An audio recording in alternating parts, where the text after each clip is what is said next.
Charisma Quotient. I'm your host, Kim Seltzer, a dating and makeover expert, where I will help you build confidence, make connections, and find love from the outside in.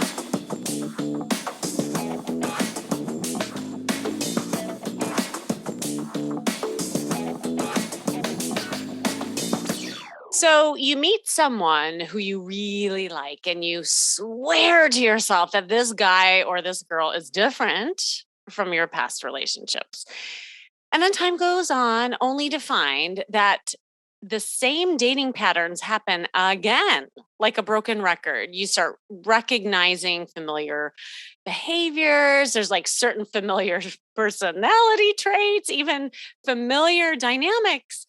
And you say to yourself, dang, I fell for it again. How did this happen? It's the same person, different costume. But when you unzip the costume, you really see it as the same kind of person you keep falling for. And it can feel like you're going around in circles and things just aren't changing. And there's some dating patterns you can fall into without realizing or recognizing signs. And they can hold you captive in the cycle of not getting anywhere while the people you are attracting end up being spookily familiar each time. But the truth is that these people are going to keep popping up in your life over and over again, right? And you are the common denominator. And to me, this is the empowerment, right? Like you can't change them, but you can look at your own stuff and ways of thinking, your patterns, your behaviors to change yourself to get a different result. For instance, looking back at all your partners, you should be able to identify patterns. And maybe they've all been emotionally unavailable, or maybe they've all been super career focused, or as we always talk about, narcissists, but any other, other usual suspects that you've seen before. That's your pattern. And often your beliefs have an impact on what you attract and are attracted to. And your beliefs about life, about relationships, finding love, all of that often goes unchallenged and you are unaware of them. So it's super crucial to start being aware of some of these things. And you might get into ruts and ways of being without knowing or considering what you're thinking, and behavior is creating the patterns you're following. And these ruts hold you back and don't help you get to where you want to be or where you want to go. And they're definite serial dating patterns many people have and are guilty of. It's just knowing how to break this cycle. So, with me on the line today is a gentleman I actually have never met before. We just said hello before we came on, and he's finding himself not knowing really why he's getting in this cycle of dating similar women or women that are not right for him. And he's not sure if it's something he's doing or if it's because of his past and how that's all impacting his relations. So I told him I would put my cape on, fly in, and attempt to help, at least help him. So let's welcome James. James, are you there? Yeah, I'm here. Hey, how are you? I'm good. How are you?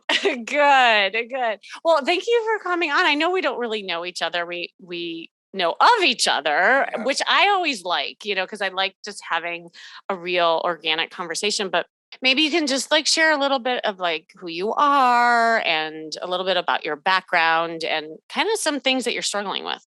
Okay, cool. Well, I guess I didn't think I'd be this nervous, but so I'm I'm James Severe. I'm a fellow at I'm 29, nearly 29, Sagittarius, but I'm a fellow at Second Chance Studios, a nonprofit digital media company that trains and employs the formerly incarcerated. That would be me. Mm.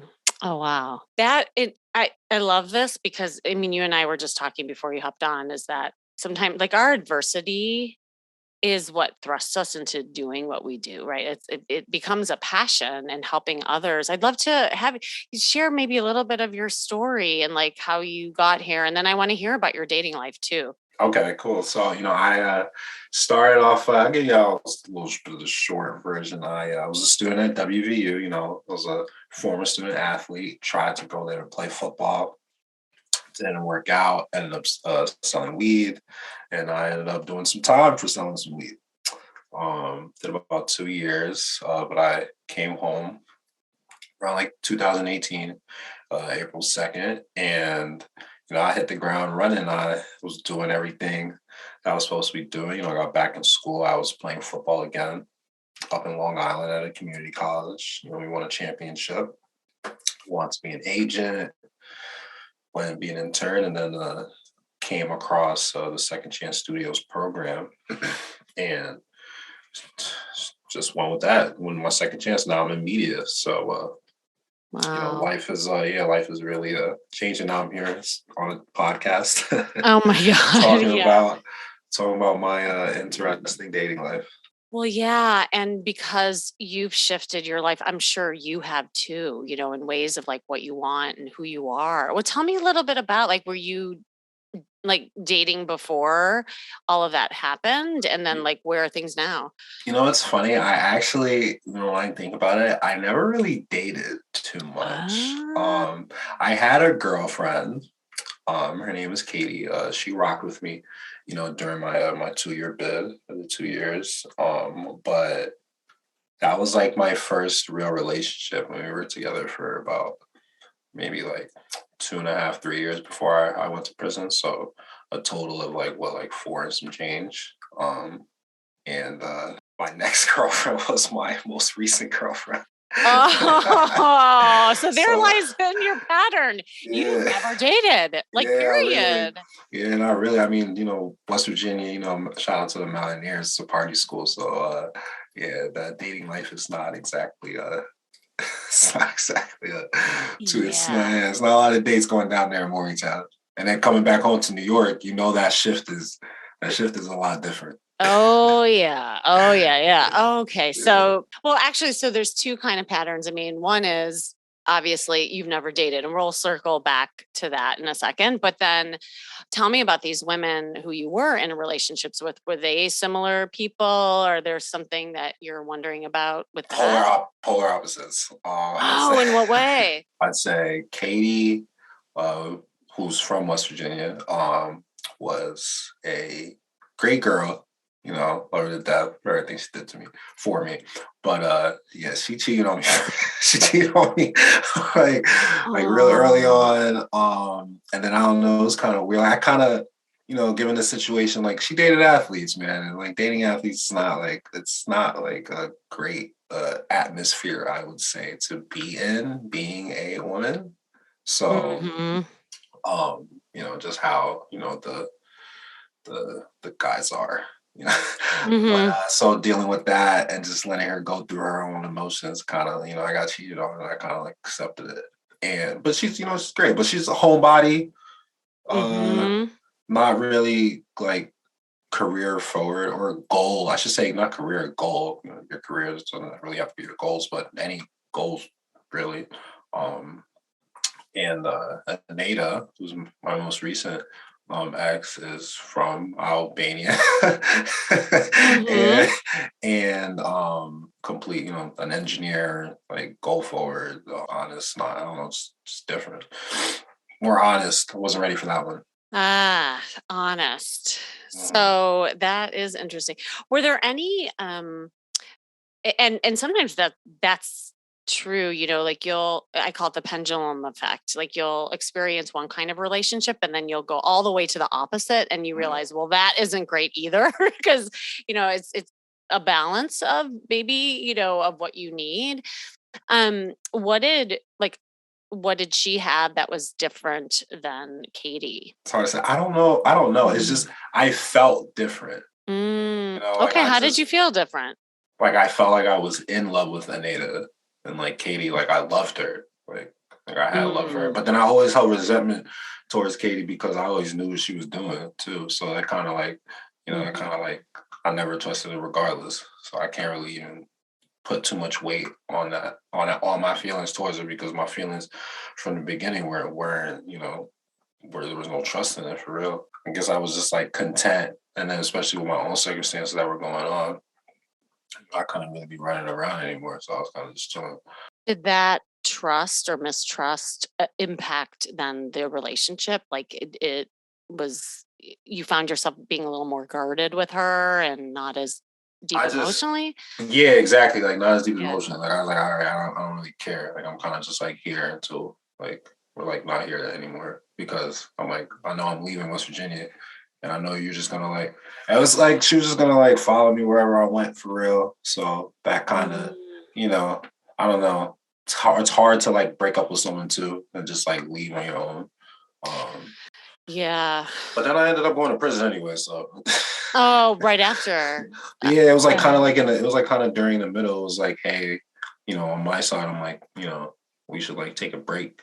I ended up going to prison. So, how long were you in prison for?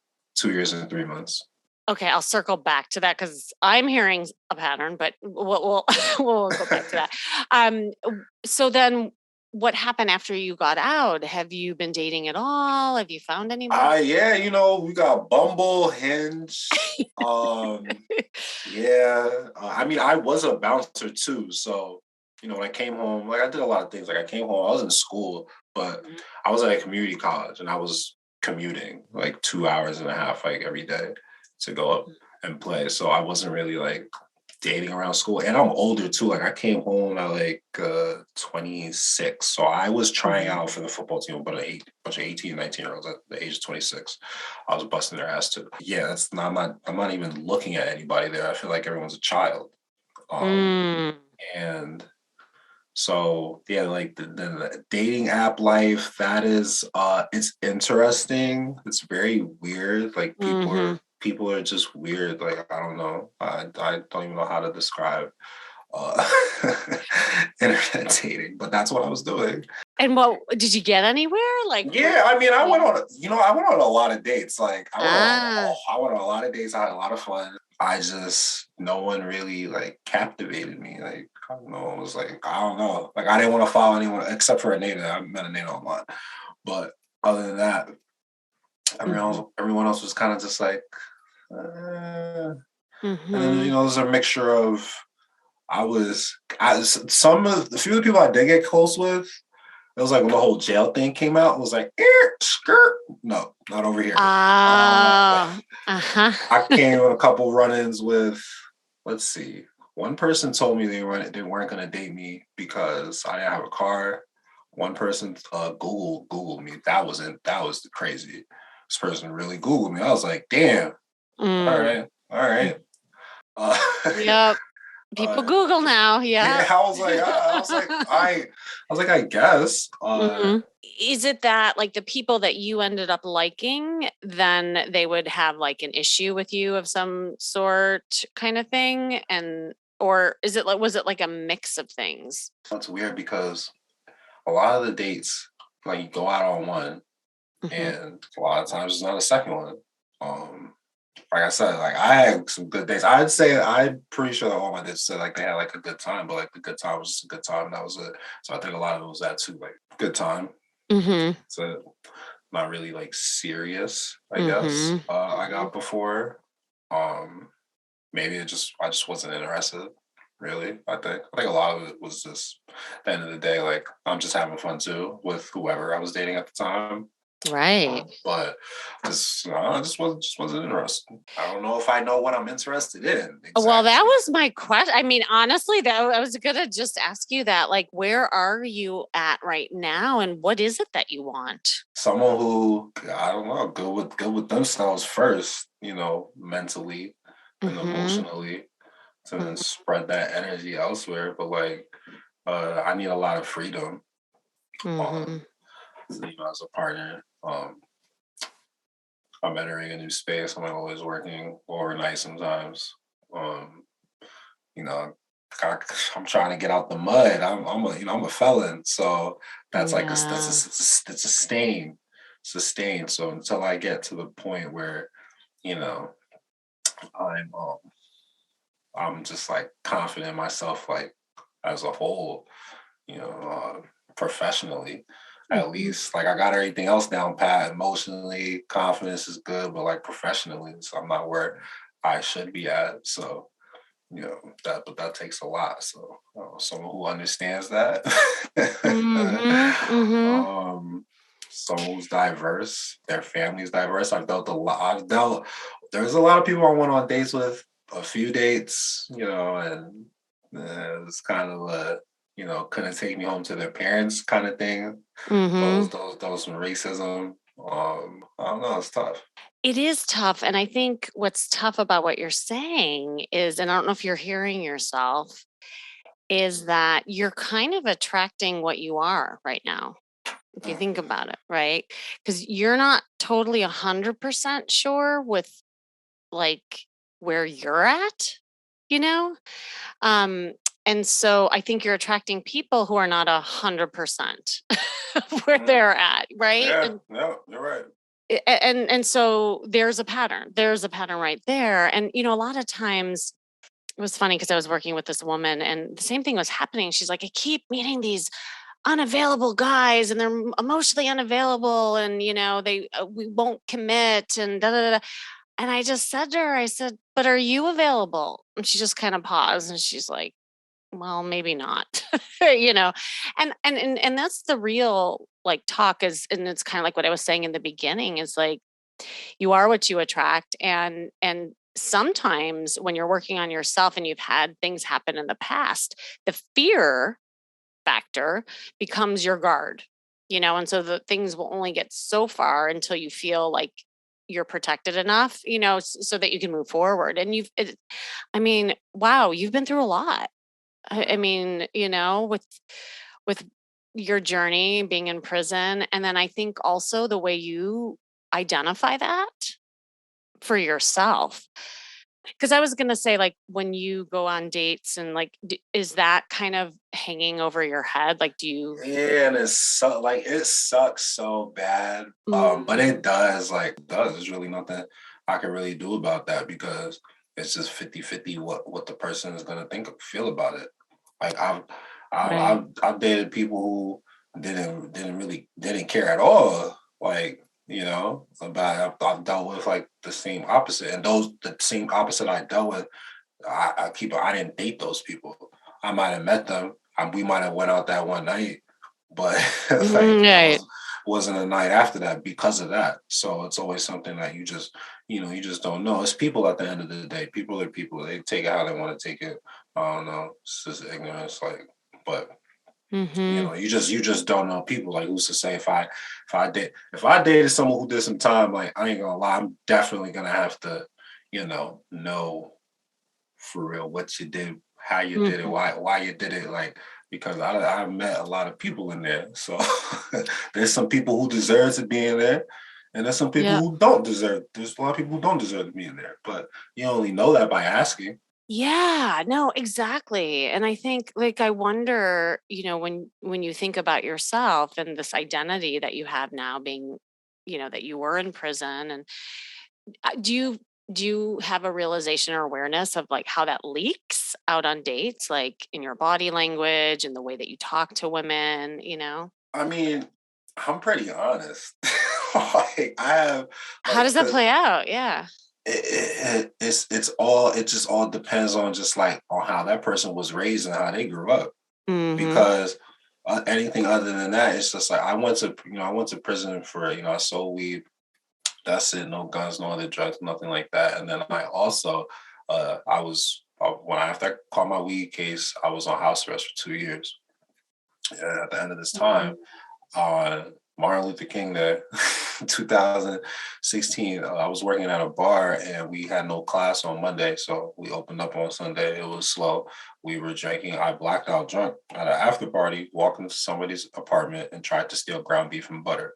This is a true story. Oh. There is an article. I got charged with a burglary, and then that's overall what sent me like to prison for all that time. But that's what I went to jail for. Mm-hmm. That's it. People laugh most of the time. Mm-hmm.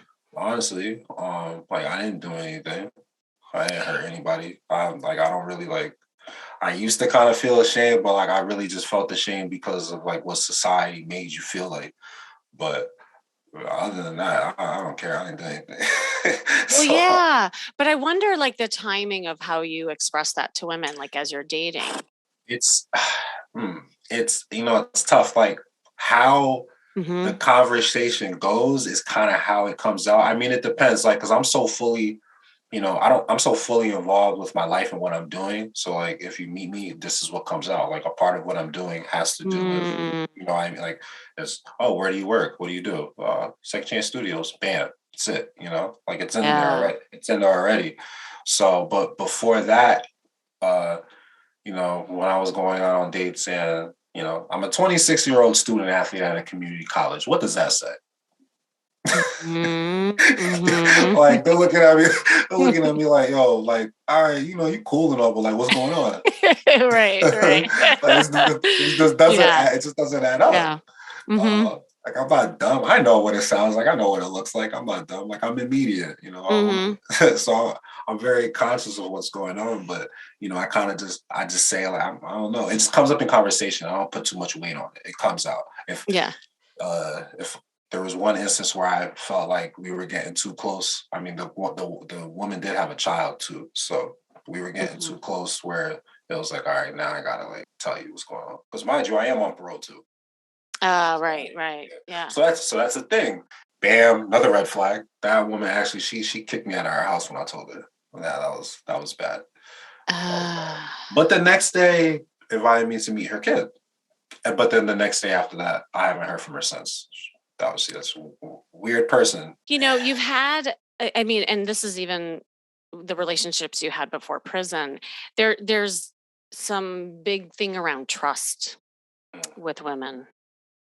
Do you feel that? Maybe I don't really think about it because I never really dated. Like I never had like a real Right. relationship. I had two real relationships my whole life. Like to be honest, um, like I think like my longest streak on dating one person from like Bumble Yeah. was a month. And then Mhm. and then that ended because I guess she was dating me somebody else at the same time, and it just ended up taking the other guy because I mean he's a grown ass man with a house and full time job and Yeah. But like what I'm saying is like you've had stuff happen where you were kind of blindsided by stuff, with the yeah, women, yeah, you're right? right, yeah, you're right. and and it's like that element of surprise. And then what happens when you've had stuff like that, it's like a brick wall. There keeps getting bricks that are layered on top of it, to protect yourself. I mean we're humans, of course, like anybody would do that. And I think that also plays into the dynamic where you're only getting so far, and it's kind of even scary to say out loud what it is you want, because history has it didn't work out so much, and then also it's just like boom, like something is just happens where you're like shocked. I wondered, like, was there things in your childhood that also happened like that where Yeah, I mean, I grew. I was the kid who was raised in the hood but went to private school. So it was, yeah, it's kind of, it's unfortunate that it's like that. But I don't know. I get the mix of everything. yeah. I get the black kids telling me they calling me I'm white because of the way I talk and the way that I sound. And Hmm. then a lot of racism as a young kid, but you don't know it because you're so young. Yeah, don't exactly. really you don't really know what that is. You just kind of think like girls don't like you. Like you don't really Mm, think about anything else. But like getting older, I'm just like, I'm like, yeah, okay. That makes more sense because I know myself now. I'm like, okay, I'm attractive. I'm I'm not short, I'm mhm. 6'1", I'm not tall. I'm like, you can like I can flex a little bit now. So I just like Yeah. I'm more confident. I notice more things. But like as a kid, like yeah, I guess I got rejected by everybody. It felt like. Bam. Yes, that's okay. We just got it. See how like, you just Yeah. keep peeling away the layers. No, I mean there's that sense, and it was fun. I have this course coming up, and I'll talk about it in a bit. But the first class that I teach is always about fears, and the number one fear that most of us have are rejection, right? Like, and if we've experienced fear before, especially early on in childhood, and it could even go back even further in our family system, rejected by a parent or abandoned, or whatever it is that you didn't get your needs met, or value set upon, right? Because that's also your feelings of self-worth when you're not validated, and so then that rejection piece keeps playing out in different ways. And I think I think that's kind of your broken record right now, is this notion or fear of rejection, and then the trust thing too. So it's just this like beautiful opportunity, and you're young. It's so awesome that it's almost like a rebirth for you and a reinvention to learn who you are this time around and how to date, so that you Yeah, can learn how to date smarter and also recognize patterns for yourself and collect data along the way, right? So you don't have to lock into a relationship. I think that's what you're trying to figure out, because you went from these two significant relationships, never really dating, and then rejected before that. And now you're just like bumbling and hinging and numbing out, and all these things, right? It's like one thing or the other. So it's almost like recalibrating and figuring out how to do some data dating without getting attached. But really, what you're doing is dating yourself. that's true. But how do I mean, How do you do that? please explain to me Right. how I can date smarter. Yeah. So, okay. So let's talk about that, because let's get into some like tools and tricks. Um, what's the hardest thing about dating right now for you? Like, what are the challenges that you're feeling up against? Getting to the actual date. Like I don't I just like I Ah, can't like you hear me, I'm a talker. Like yeah. if you're not a talker, then we can't even talk through text. Like it's impossible. It's just not gonna like I send voice notes. Mm-hmm. Okay. So it's that. It's like how do you like I don't know, but then it gets to the point where like I don't feel like trying because I feel like it should just be easy, natural flowing conversation. And if it ain't there, it ain't there. Mm. But I really don't feel like spending too much time on trying to get there. Okay. So the one challenge, and this is like, by the way, one of my classes, how do you convert conversations to dates? Period. Right? Like, how do you progress that? Um, how are you with flirting? To be honest, I'm probably terrible. I don't flirt.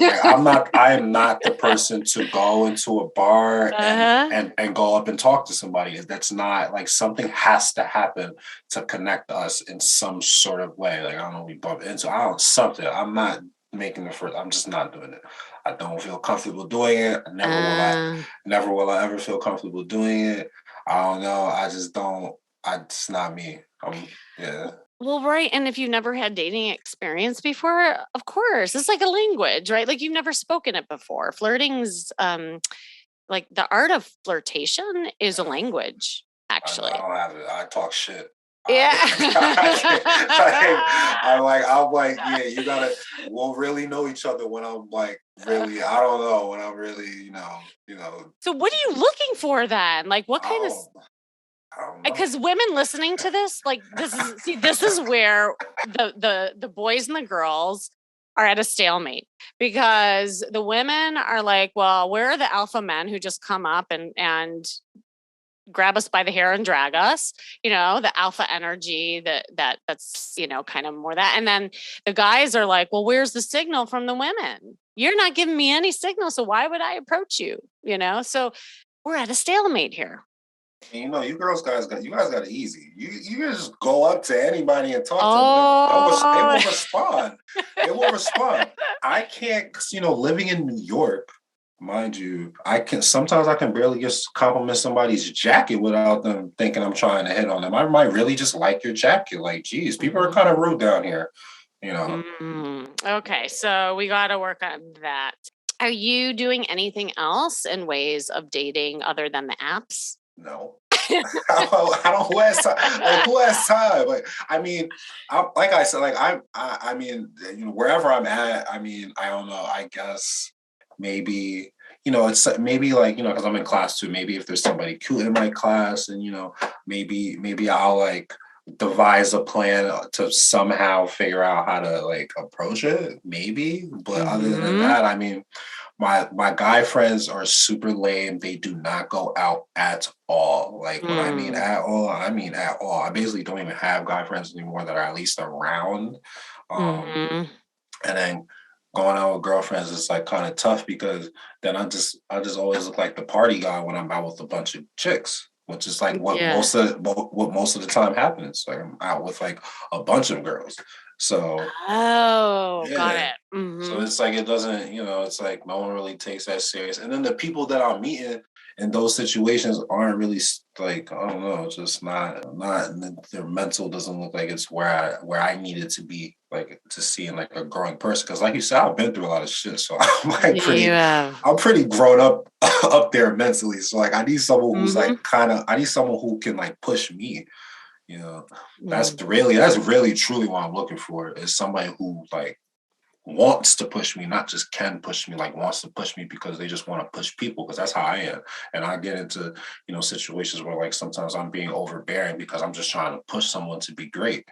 But man, Oh. mhm. Yeah, and do you find that with this approach as well, and with this stuff going on in your mind, that you like do a lot of thinking, and you're wanting to like make sure that the woman is going to be like that kind of woman before you even like move on with her? I mean, I say all this now, but like I don't like really think about it that much. I kind of just let things happen. Like those are things that Okay. I would like to have in a woman. Like, but I mean, Got it. you Okay. know, those are things that like, hey, like if I meet someone I love and like they don't have that in them, I mean, I'm not thinking about it at that point. Okay. Okay, well, I have some ideas for you. Okay. Okay? And then this is your homework, because I always love to give homework. And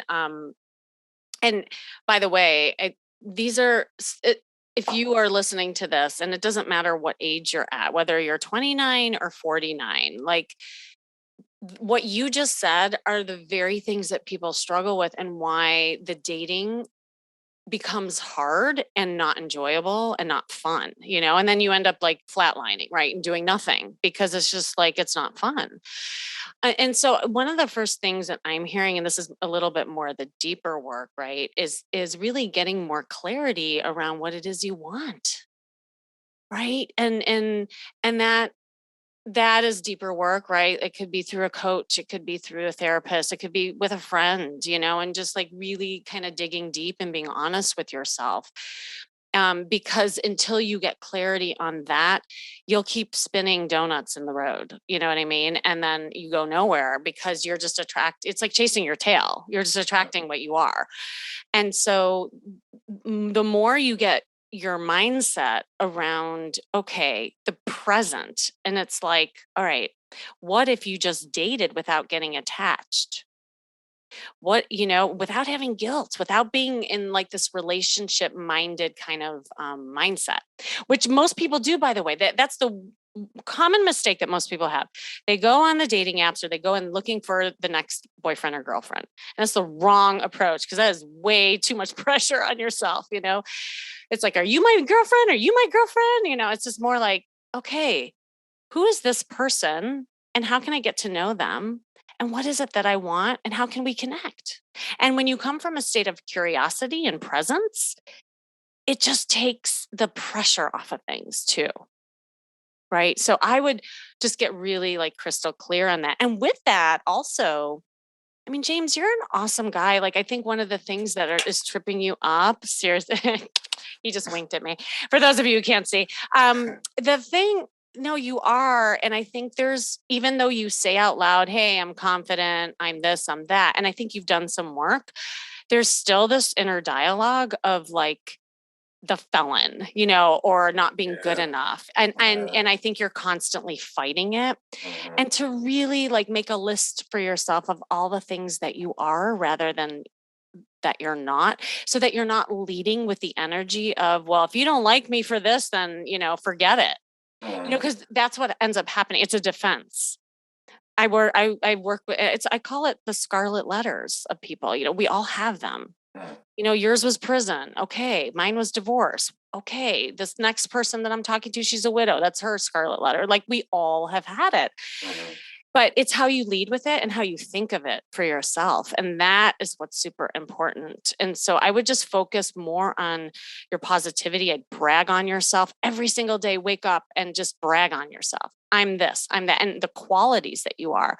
Because the more you say that out loud, that's when that fantastic woman is going to start chiming in. Okay. Does that all make sense? That makes sense. All right. Because that's like crucial. Okay, now we'll get into just kind of some fun, like tangible stuff. And again, this is why like I created a whole course around this, because everyone wants to know. Um, about the conversation piece, it's so tricky. I think what ends up happening on the apps is that we all get into these like LinkedIn exchanges, I call them, right? The Q&A sessions, you're just like I always chatting feel like back I'm and getting forth. sized up. Oh, you're getting sized up? Yeah, I always feel like I'm getting sized up. Like, what do you Mm. do? Oh, Right. And so what I would really work on is being a little more playful with it. And that's where the flirting comes in. And so just again, to define what flirting is in the dictionary, it's to behave as though you're attracted to someone without the serious intention of an outcome. And I think you're getting too serious with it all. So if somebody asks you, what do? You ask them back, well, what do you think I do? Like play a little game, like have some fun, be a little playful. Like you came from a very serious situation. I think it's time for you to have a little fun and just okay. learn how to be more playful. Because at the end of the day, that's what we're all attracted to. Like it's the kid in us. We want to chase each other in the playground. Like I just think you need to learn how to go back to the playground. You never really did that. And when you were in the playground, you were rejected. So this is your time to be the kid on the playground where you can really like have some play dates right now. Well, this is why I also use Bumble, because the half of the work is taken off of my shoulders. But that's the problem, right? Like that's a crutch because now you're leading with. I don't have to do anything at all. Yeah, right. Like, do you see how you're half-assing it? I'm just gonna call you out, James. Like you're getting half-assed back because you're half-assing it. I'm not gonna lie. That is 100% the case. I am definitely a little tired right now. Well, yeah. I mean, how many of you listening can relate to this? Like it's exhausting. So you just end up numbing out. You're swiping right and left. You're cutting and pasting the Bumble prefabricated questions. And that's the wrong idea because you're gonna get these like superficial, boring conversations Yeah, back. you're right. You're definitely right. Because all my shit says is down for a drink or something. Like I'm not talking. I don't even care anymore. Yeah, like because and why? Because there's no real connection that's being made. Yeah, that's true. I mean, how can you get excited about someone where you're, hey, how's your weekend? Good. And you? Yeah, good. You want a drink? Sure. I mean, wah, wah, wah, right? Like, I mean, horrible. Like I wouldn't go with you either. I Like, delete the app like every other day. Like I don't even go on it anymore. Now I'm just not doing anything. Like now I'm just not even talking to anybody. Well, right now you're shut down. Like a hermit.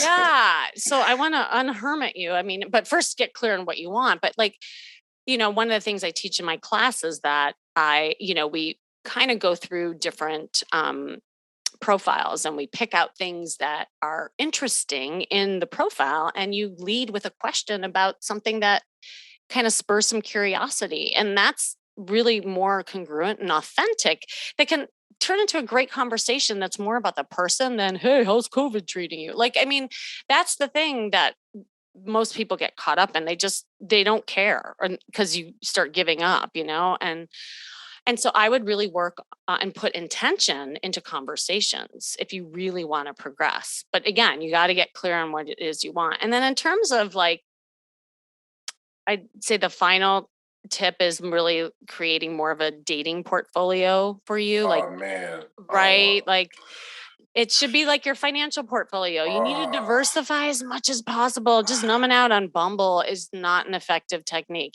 because can I get off of all of them, please? you absolutely can. Do you know how many clients I put them on what I call like an online fast?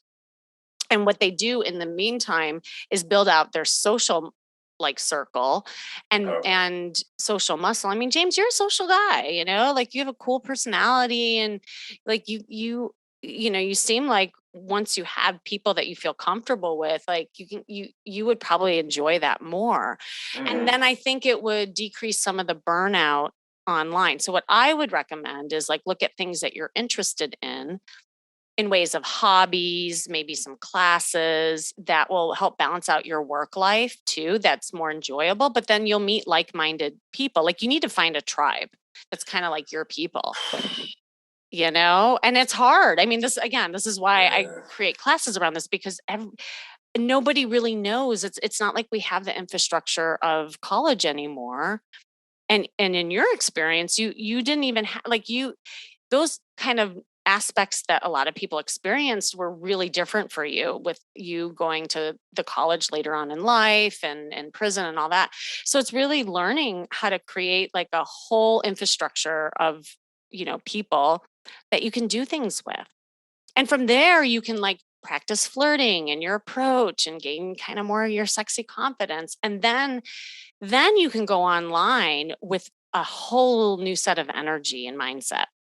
Because really, online is just a party virtually. That's how I look at it. I don't look at it as like, oh, I'm going to meet the one. It's like, oh, here's some cool people. Let's chat with them. Yeah, that's true. That's true. I've been trying to work on finding more guy friends, but I'm not gonna lie, I feel bad for you ladies out there because a lot of these guys are weird, man. Yeah. Look, I mean, and all of these things have a but to them, right? And so you got to, and the power of words are really strong. It's like, you know, to say that, and you say a lot of guys don't do this. And I'm excited to find a tribe where I do find guys. It's like, I think your self-talk needs to start being more positive than negative, because I just hear you spinning in a little bit of a negative cycle in your head, and it's leaking. It's leaking in the way that you're dating, your outlook on relationships and all of that. And so this is your opportunity to have just a whole new energy and mindset around it. Yeah, you really are a therapist, huh? I guess so. Yeah. That's what people say. I cannot deny what you're saying. So. Well, good. I mean, that's a start. Well, I know we have to wrap up, James. Thank you so much for coming on and just sharing all this in a very real, vulnerable way. I think everyone listening to this can relate, no matter where they are in life. And I guess I'd just love to hear as parting words, like, how are you feeling and what can you commit to? What can I commit to as far as dating goes? Yeah, some of the suggestions I made, and also just how are you feeling right now? I mean, that was cool. Thanks. Thanks for that. Yeah, I'm feeling a little bit relieved. I'm like, James, you can stop being such a negative Nancy all the goddamn time. Nice. I like that. I can commit to that, and then I will commit to trying to having a better dating profile, even though I don't even want one anymore. You know what? I'll commit to finding that tribe. Yeah. I will commit to finding that tribe. I love that. I started to give up small. on people. That's really the thing. I can tell you, you get tired of dealing with people who can barely even be your friend. It's just like,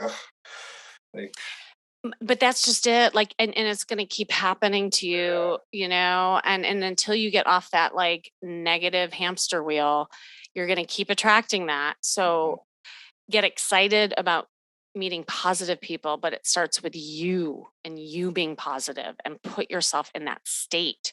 You got so much going for you, James. Like, look at what you created with your company. Like, it's so inspiring. It's so amazing. Like, embrace that. Lead with that. Lead with what you built, not with how you were broke. Okay. I got you. I just made that up, by the way, but it seemed like a really good thing to say. Yeah, it was. It was good. You got me. Good. Well, James, you're awesome. And I love your commitments. Start small, because those small things add up to the bigger win. And thank you so much for coming on. Thank you for having me. Awesome. And thanks for joining me today, you listening. This has been the Charisma Quotient, and I'm your host, of course, Kimmy Seltzer. And remember, you can build your confidence, make connections, and find love from the outside in. And make sure you go to my site, KimmySeltzer.com. It's brand new, by the way. I'm so excited to announce that. And if you are ready to break your dating patterns and you actually want to enjoy the process to attract the right partner for you, I have that class I keep talking about, and it's coming up very soon. It's a 6-week interactive co-ed class. It's called Dating by Design, where you will learn how to date smarter, have fun, navigate online dating, even if it's painful for you, flirt and convert conversations to dates by practicing together in a small group community. Oh, and of course, along with my training, exercises and instruction, of course. And if you're not attracting the right people, don't even know how to date, and feel anxious about the whole process, then click the link you see in the show notes for more info and book a call with me just to see if it's a good fit. Space is limited though, because it starts March 7th, which is around the corner. So I'd love to talk to anybody who wants to join. And remember, it starts with you, and working on yourself is working on your dating life. That's all for now.